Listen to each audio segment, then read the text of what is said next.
Hey, what is going on, guys? RvzStealth here, and in today's video, we're going to be taking a look at a few new strong and weak champions for patch 7.5. You should expect this patch to come out around next Wednesday or Thursday, I'm pretty sure, and in this video, we're just going to take a look at the most significant changes in this patch. If the change really isn't that big to a certain champion, then I'm not going to be going over it. But with that being said, guys, let's get started. Alright, so first up here is going to be a change to exhaust, and this is actually a really nice change, and it's definitely needed because right now exhaust, you basically take it on most champions. Like, there's at least one exhaust in every game, if not like 2 or 3, depending on which champion you're playing and the enemy's team comp. So what the changes to exhaust are going to be is it's no longer going to reduce the enemy's attack speed, and it's also no longer going to reduce their armor and MR by 10. So this is a really good change in my opinion. I feel like exhaust is just way too overloaded with having like 3 summoner spells in one basically in this patch. So I think that in the next patch in 7.5, we're going to see less exhaust in the bot lane, especially because it no longer reduces attack speed now. So it's not going to be as useful when you put it on to like the enemy AD carry. It's still going to be useful against assassins, I think, and you're still going to want to take it if the enemy team does have like a few assassin champions. But I think that ignite might be a little bit better, and it might be the go-to now. If you're playing like an aggressive support, then I would probably definitely take the ignite over the exhaust, which should make champions maybe like Blitzcrank or Thresh a little bit stronger in this upcoming patch. Now, Deathfire Touch here is getting nerfed in this coming patch. The AD scaling on it is going from 60% down to 45. So right away you think, who does this nerf? Well, it nerfs Jhin, it nerfs Misfortune, and it's definitely a nice change because Jhin and MF, they're 2 of the strongest AD carries right now in this patch. So this change is definitely a nice one, and I think that with Jin's nerf, like last patch to his ultimate, with this nerf to Jhin here, if he gets another nerf like in the upcoming patch, which I probably think he will, and I think he needs it still, he is gonna fall in power a little bit because even though these nerfs, they don't seem too much at all, they do add up over time. So for example, someone like Ashe a few patches ago, or like a little while ago, she was getting these like very small nerfs every patch, and it wasn't until like she got one of her last nerfs to where she wasn't that great of a pick anymore for solo queue. So I feel like this same thing might happen to Jhin, to where he's gonna get nerfs like every little patch, and they're just gonna be little nerfs, but eventually they will bring him down in power. And then this is also a nerf to Varus as well. I kind of forgot to mention that at the start there, but yeah, Jhin, Misfortune, and Varus are all getting indirectly nerfed in this patch.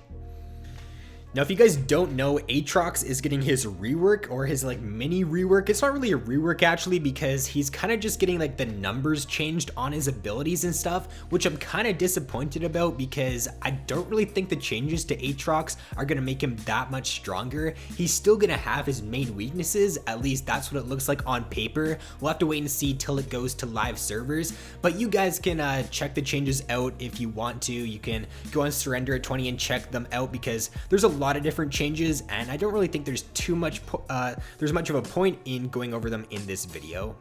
The next change here is going to be to Fizz, and Fizz is getting kind of a buff, kind of a nerf in this upcoming patch. I would say that it's probably more of a buff, but I'm no Fizz main, so if you are a Fizz player, then just let me know down in the comments below what you think of these changes. But first off here, his AP ratio on his Q is getting increased from 35% up to 55%.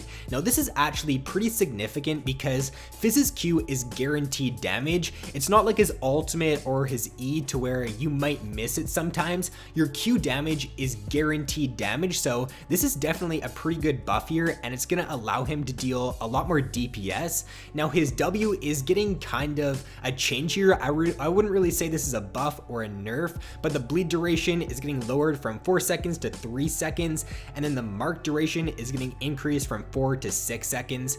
And then lastly here, his ultimate, it's no longer gonna be as forgiving. Like if you kind of slightly miss your ultimate on Fizz, it's not gonna pick up on the opponent as easily as it would in this patch. So overall, I think that Fizz will be a lot more playable in this coming patch, with lethality assassins kind of getting nerfed recently, with Fizz getting buffed here. We might see more of these AP assassins, or at least Fizz in the mid lane. He's actually not that bad of a pick in this meta because there are a lot of immobile AD carries being played, and if you pick an assassin against them like Fizz, then you are going to have some pretty good success. So if you are a good Fizz player, then I'd probably pick him up in 7.5. The next changes here are going to be to Kindred, and I'm just going to give a little TLDR on these changes because I will put them up on screen here. If you guys do want to pause the video and take a look at them, you can, but I'm not going to go super in depth about them. So basically the mark time is going down from 5 minutes to 3 minutes. The mark respawn time is going down from 70 seconds to 50 seconds. And then the mark tier system has been changed, which I will put up on screen. So I think that these changes are definitely good for Kindred in solo queue, but for the competitive scene, she's definitely probably not going to get much stronger with these changes. I really don't think she's going to get that much stronger for solo queue. We will have to wait and see though, because I guess if you can get these stacks going with Kindred, it is going to be a little bit easier for this upcoming patch. So if you can manage to get like 5 or 6 stacks once it gets to the mid game, you are going to be a pretty good force. So I think that is kind of too early to tell whether these changes are going to be good for Kindred. Right now, I'd say they're not really going to be that great, and she's still going to be a pretty weak pick, but we will have to wait and see. So next up here are some pretty nice changes to Leblanc. She is getting her W damage gutted in this upcoming patch. So the damage on her W is getting lowered from a base of 85 down to 40 at rank 1, and then it's going from 225 base down to 100 at rank 5. The AP ratio on her W is also getting gutted, so it's going from 60% AP down to 20%.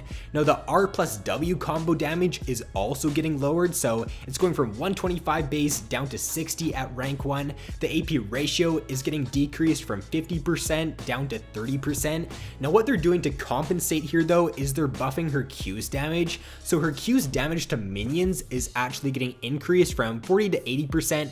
Now this is to compensate for that W damage nerf. And then the damage on her Q is getting increased from 22 at rank 1 up to 44. And then the AP ratio on it is getting only increased from 20 up to 40. Now overall, these are nerfs to Leblanc. You might think that the Q damage increase will compensate for the W damage decrease, but the W damage decrease is actually quite a bit more than the Q damage increase. So if you do take a look, the AP ratio on your Q only got increased by 20%, and the AP ratio on the W, it got decreased by 40%. So that is a nerf to Leblanc for this upcoming patch. I think these changes are definitely going to be pretty nice. It's definitely gonna change how you play Leblanc. Your W is no longer gonna do like very much damage at all. It's gonna be your Q now that's gonna deal the most damage in your kit most likely. So I think that Leblanc will get weaker in this upcoming patch, and she'll no longer be a picker ban champion. Next up here are some pretty good nerfs to Ryze as well. So the root duration is getting lowered from 1 second down to 0.75, and then the cooldown on his E is getting increased from 2.25 at all ranks up to 3.25 at rank 1, and then eventually it does scale back down to 2.25. So keep in mind that most Ryze players, they don't max their E first, but I think that if you want to deal, or if you want to have good wave clear as Ryze now, and you want to be able to shove the wave constantly, then you might have to put a few points into your E now, because a 1 second increase on your E at rank 1, it really doesn't seem like too much, but it's actually quite a bit considering that Ryze's damage, it's a lot of DPS damage. So having that like extra 1 second increase on your E is actually going to heavily reduce how much DPS that you can do with Ryze. We might see more players going with maybe putting a few points into E and then maxing Q, This is definitely a nerf to Ryze though, and for solo queue, honestly, he's got one of the worst win rates for any mid lane champion. It's not until you reach like master tier and challenger to where he really starts to have a decent win rate. So I think that these changes are definitely going to hit him pretty hard in this upcoming patch, and unless you're a Ryze main and you really know what you're doing on him, I probably would not pick him up in 7.5. Now the last champion change we're going to be taking a look in this video is going to be for Varus, and he's getting kinda, I wouldn't say gutted, but he is getting nerfed definitely quite heavily in this coming patch, especially to poke Varus. So the cooldown on your Q is getting increased from 16 at rank 1 up to 20, and then from 8 at rank 5 up to 12. The total AD ratio on the maximum damage is also getting lowered from 165 down to 150. They're adding this new effect though to his Q, to where if you do have a blight or whatever your W is called, I think it's a blight stack on the opponent, then if you do hit your Q on them, it's going to reduce your Q's cooldown by 4 seconds. So what they're doing with this change is they're trying to stop people from building like caster Varus and just throw out your Q to deal a load of damage. They want people to be building Varus like auto attack based with this change. I think this change is definitely needed. It's a nice change. It's going to reduce Varus's poke potential like in the mid game. You're not going to be able to constantly just throw out those Qs now for a lot of poke damage. So for solo queue, this is definitely a big hit to Varus. I would say for competitive, it's also a pretty big hit too. So he is going to get weaker in this coming patch, and I would say that Jhin and MF are definitely going to be quite a bit stronger than he is.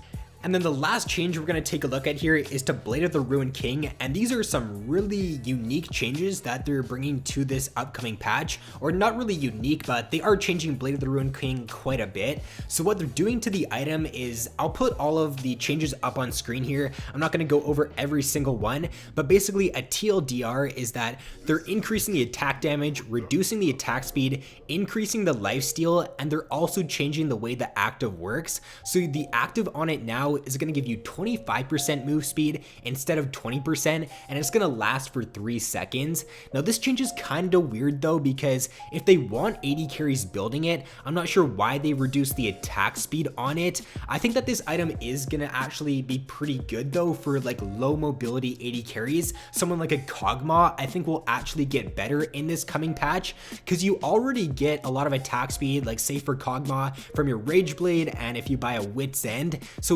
reducing the attack speed on it is not really that big of a deal, because I would definitely rather have that extra movement speed for an extra second, as well as up to 25% for that reduced attack speed.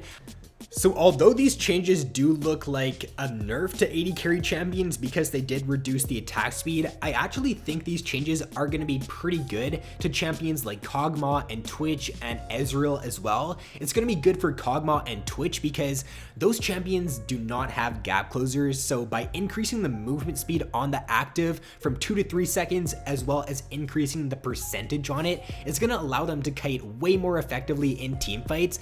And then for Ezreal, this is definitely a buff to him because he doesn't really rely too much on that attack speed. His Q is his main source of damage. Obviously you do want to auto attack with Ezreal, but I would say that this is more of a buff to Ezreal than a nerf for sure. So in this upcoming patch, as probably your third item like on Twitch and Kog'Maw, and then Ezreal usually gets this as his third item as well, it's definitely going to be a very nice change, and we might see a select few AD carries like Kog'Maw, Twitch, and Ezreal get stronger in 7.5.